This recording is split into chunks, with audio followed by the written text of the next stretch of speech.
नमस्कार। खबर वडाली, असर वडाली। शिक्षक कभी साधारण नहीं होता, प्रलय और निर्माण उनकी गोद में पलते हैं।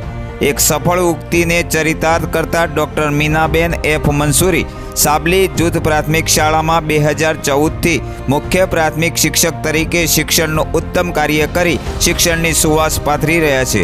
मूळ साबरकांठा जिल्लाना ईडरना साबलीना वतनी डॉक्टर मीनाबेन एफ मंसूरीए गुजराती भाषा में PhD ની પદવી પ્રાપ્ત કરી છે।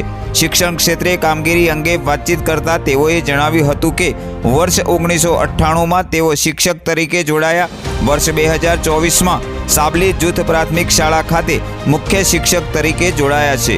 આ શાળામાં હાલ કુલ 155 વિદ્યાર્થીઓ પૈકી 80 કન્યાઓ અભ્યાસ કરી રહી છે। હાલમાં ગુણોત્સવનું પરિણામ 71.95% છે। તેઓએ જણાવ્યું હતું કે વર્ષ 2014માં મુખ્ય શિક્ષક તરીકે જોડાયા તે સમયે શાળા C ગ્રેડમાં હતી। તેઓના અને શાળાની ટીમના અથાગ પ્રયત્નોથી શાળાને A ગ્રેડમાં પહોંચાડવા સફળ રહ્યા।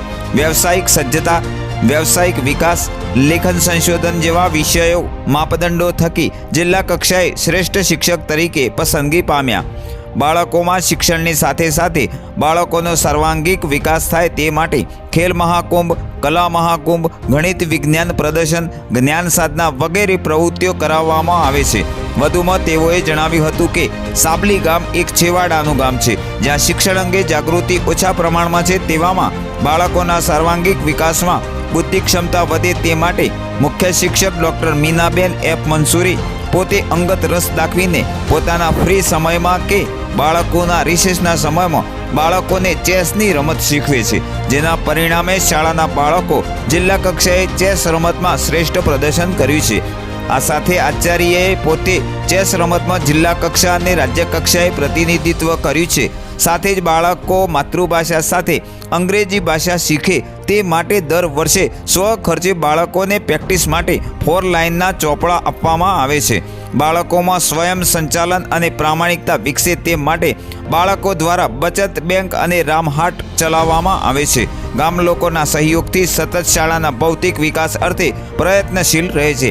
કામ કરે એ જીતે, મનવા કામ કરે એ જીતે એ ઉક્તિને જાણે કે તેમના મનુસ્મૃતિમાં વણાઈ હોય તેમ શિક્ષણની કામગીરી નિષ્ઠાપૂર્વક સુપેરે નિભાવી રહ્યા છે।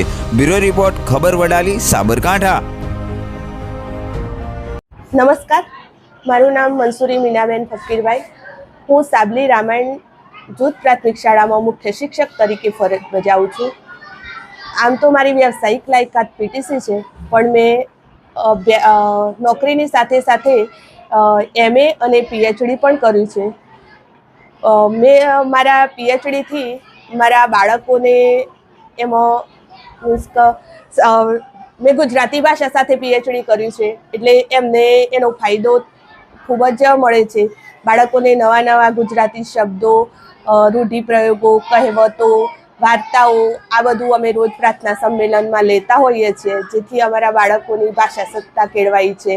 એમનું માતૃભાષા તરફનું વલણ શુદ્ધ ગુજરાતી બોલી શકે તે માટેના પ્રયત્નો અમે સતત કરતા રહીએ છીએ। આમ તો આ અમારું સાબલી રામાયણ એ ઈડર તાલુકાનું છેવાડાનું ગામ છે। અમારી શાળામાં બક્ષીપંચના બાળકો છે કે જેમની આર્થિક પરિસ્થિતિ પણ એટલી બધી સારી ન હોય, પણ શાળામાં આ બાળકોના વિકાસ માટે હું, મારો સ્ટાફ, મારા તમામ શિક્ષકો, SMC અને ગ્રામજનોના સહયોગથી અમે એમના શૈક્ષણિક અને ભૌતિક વિકાસ માટે અથાગ મહેનત અને પ્રયત્નો કરીએ છીએ। બાળકોના ભાષા વિષય પ્રત્યેની સજ્જતા કેળવાય તે માટે વિવિધ પ્રવૃત્તિઓ શાળામાં ચાલે છે। દિન વિશેષની ઉજવણી કરવામાં આવે છે। ગણિત વિજ્ઞાન મંડળ, ભાષા કોર્નર, સામાજિક વિજ્ઞાનનું કોર્નર, આ બધી પ્રવૃત્તિઓ દ્વારા અમે બાળકોનો સર્વાંગી વિકાસ થાય તે માટે પ્રયત્નો કરીએ છીએ। સરકારશ્રી તરફથી પ્રજ્ઞા અભિગમ મુજબ ધોરણ 1-2 ચાલે છે, અને એમાં પણ અમારા શિક્ષકો એટલું સારું કામ કરે છે કે બાળકો નિયમિત શાળાએ આવે અને એ પોતાના નિયમિત રીતે એમાં પ્રગતિ કરે એવા પ્રયત્નો શાળા પરિવાર તરફથી થાય છે। બાળકોના સર્વાંગી વિકાસ માટે ખેલ મહાકુંભ જેવી સ્પર્ધાઓમાં ભાગ લે એ માટે અમે એમને રમતના તાસમાં અથવા તો જ્યારે રિસેસ સમય અથવા ફ્રી સમયમાં એમનો ઉપયોગ ફ્રી સમયનો ઉપયોગ કરી અને આવા બાળકોને તૈયાર કરવા અમે પ્રયત્ન કરીએ છીએ, જેના પરિણામ સ્વરૂપ અમારા બાળકો ખેલ મહાકુંભમાં તાલુકા અને જિલ્લા કક્ષા સુધી ભાગ લીધેલો છે. અને ગત વર્ષે ચેસમાં તાલુકામાં પ્રથમ નંબર મેળવી અને જિલ્લામાં પ્રથમ અને બીજો બંને અંડર 11માં અમારા બાળકોના નંબર હતા અને એમણે જિલ્લા કક્ષા સુધી ભાગ લીધો. સ્વિમિંગ જેવી રમતમાં પણ જિલ્લા કક્ષા સુધી અમે પ્રતિનિધિત્વ કર્યું છે.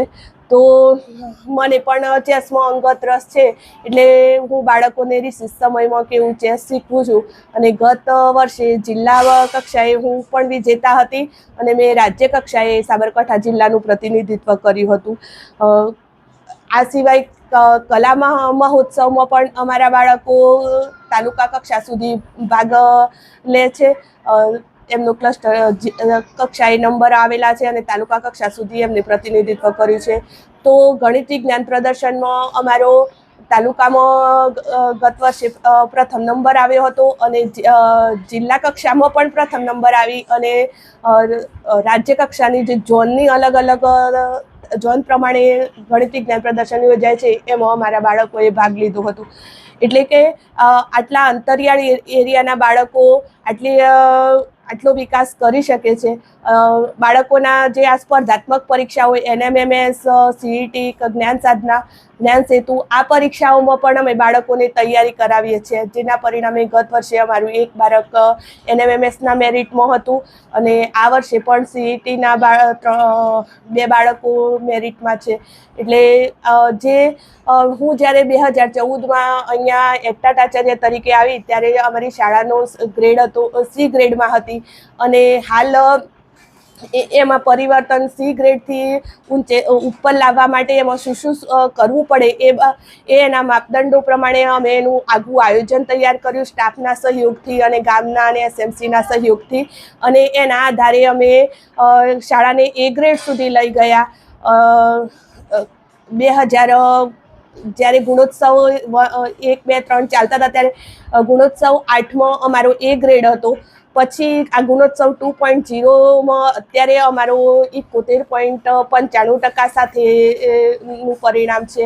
એટલે એમાં અમે પ્રગતિ કરી શક્યા છે. એનો સહયોગ મારા સ્ટાફનો અને ગામ લોકોનો અને SMCનો ખૂબ જ અથાગ સહયોગના કારણે હું આ મુકામ સુધી પહોંચી શકી છું. આ શૈક્ષણિક અને ભૌતિક વિકાસમાં મારા કામની અને મેં ગત વર્ષે સ્કૂલ ઇન્સ્પેક્ટર તરીકેની કામગીરી પણ કરેલી છે અને જૂન 2022થી મારી પાસે જાદર બીટના કેળવણી નિરીક્ષકનો પણ ચાર્જ છે. તો મારા આ બધા કામોનો નોંધ લેવાતા મારી આ વર્ષે જિલ્લાના શ્રેષ્ઠ મુખ્ય શિક્ષક તરીકે પસંદગી થઈ છે.